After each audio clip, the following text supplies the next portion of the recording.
Okay, so now we are going to talk about religion. Let's start with the idea of worldview.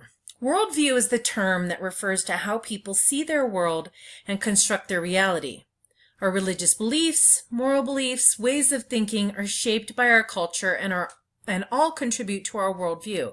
So what I perceive to be true or real about my world is based on these perceptions. Take as an example someone who accepts evolution versus someone who believes in intelligent design.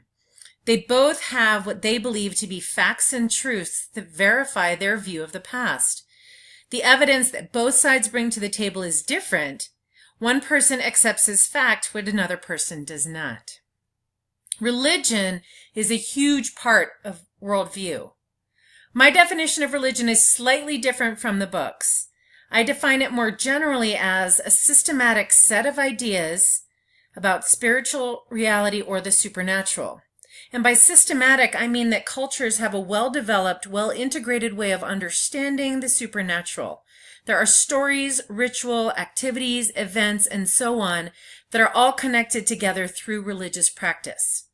And when we think about religion has three universal functions. So no matter what religion you practice and how your worldview functions, there are three universal functions to religion. The first is to help cope with the uncertainties of life and death. The second is to explain the origins and workings of the universe. And the final is to reinforce social and political values. So if you look at your own religion and your own worldviews, are these functions being met? And when we think about religions, not all religions have gods. There are many, many ways of conceiving of supernatural power. So what all religions have in common is a belief in the supernatural. So this may be in gods, ghosts, creatures of another realm, or of an impersonal power in the universe, like mana. It may be of a philosophical belief, like Buddhism, that believes in a higher state of consciousness. Or it may be a belief in which supernatural power is conceived of as having an actual personality, like the goddess Venus, who is beautiful, sexy, and prone to jealousy. The second thing all religions have in common is rituals. Rituals are activities that people do somehow to connect them to supernatural power.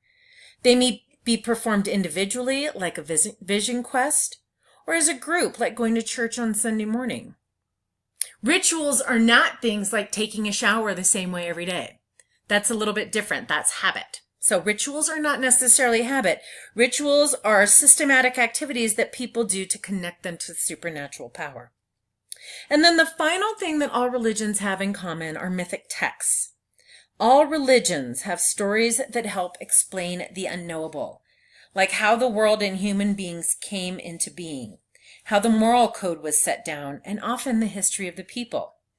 If you consider a religious text like the Bible, it tells about God, man's relationship with God, the moral order of the universe, but also a great deal of history about the Hebrew people in ancient times. So it's a mythic text, but it's also a historical text. Now, I want to talk about each of these three traits briefly. Some of this is parallel to the book, and some of it adds to the book.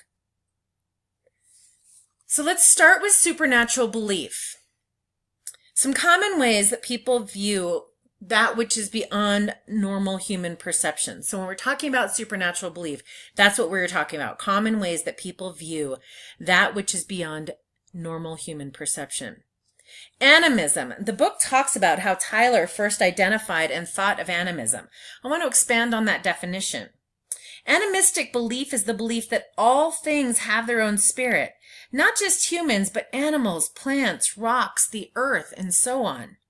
If you remember the Disney movie Pocahontas, which by the way was grossly historically inaccurate, Pocahontas sings John Smith a song about this, and as she does, she touches the rocks and trees and they glow. In reality, I don't think things necessarily glow, but that's the basic concept of animism. An example of an animistic practice was the hunting ritual of the Inuit or the Eskimo. When a seal was caught and killed, the hunters would give it a drink of water before beginning to butcher it. The animal was already dead, but the drink of water was given to show respect to the spirit so that the animal's spirit would be satisfied that it had given up its body to worthy individuals, and the animals would allow themselves to be hunted in the future. Animism is the belief in an overarching impersonal force in the universe that can be bent to do good or evil. This force has no personality or consciousness on its own. It is just a power that is there and can be harnessed. The Force in Star Wars would be a familiar example of something like an animistic belief. Jedis can tap into it to do good or bad. Among the Indians of the eastern and southeastern United States, the belief in Manitou is an example of animism. This was often translated as the Great Spirit, and many Christian missionaries often took this for a belief in the Christian God. Gods are supernatural beings with superhuman powers. They're usually thought of in a hierarchical sense. That is, when there is more than one God, they are conceived of in a hierarchy.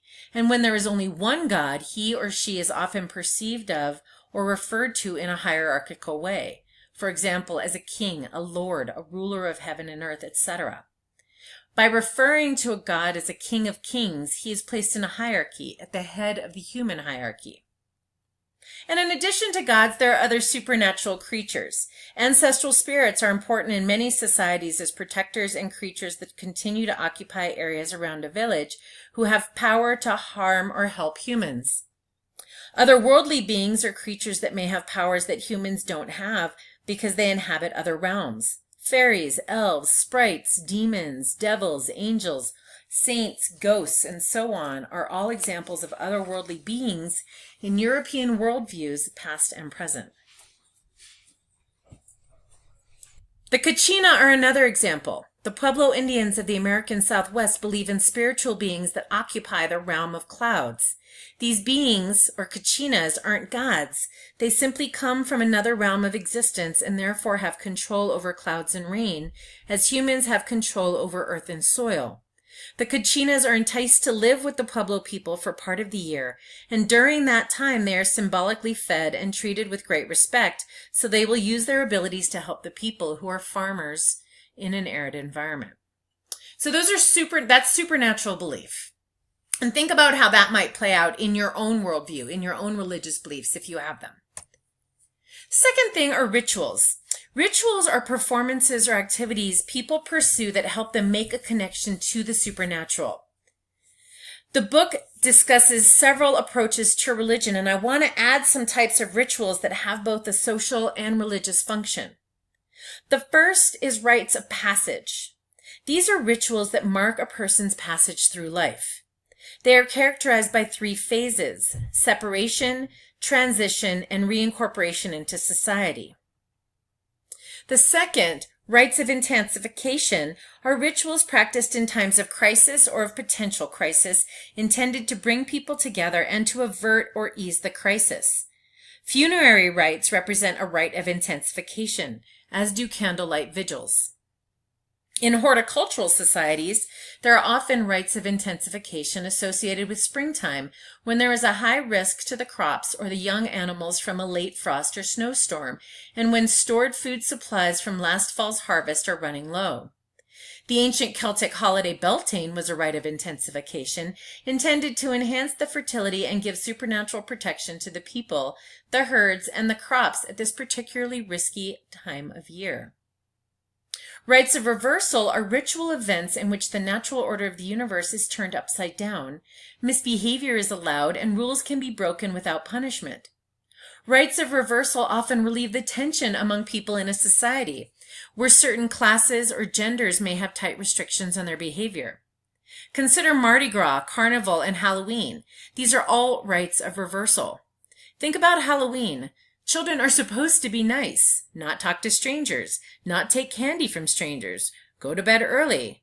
But one day a year they get to dress as someone completely different, break all those rules, and often engage in rampant naughtiness, such as TPing houses or smashing pumpkins in the streets.